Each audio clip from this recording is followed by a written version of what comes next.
you're experiencing controller drift while playing Elden Ring, it can be frustrating. Follow these steps to help disable or mitigate the issue. Step 1. Check controller settings. Navigate to the settings menu of your console or PC. Look for the controller settings and ensure that any sensitivity or dead zone settings are adjusted to minimize drift. Step 2. Clean the controller. Turn off your controller and clean around the analog sticks using compressed air or a soft cloth. Dust and debris can cause the sticks to misbehave, leading to drift. Step 3. Update controller firmware. Make sure your controller's firmware is up to date.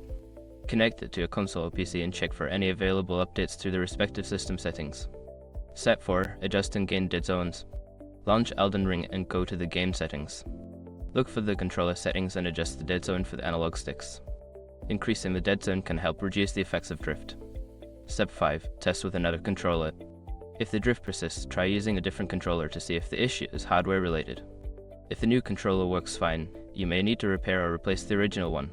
By following these steps, you should be able to address controller drift in Elden Ring. Enjoy your gaming experience.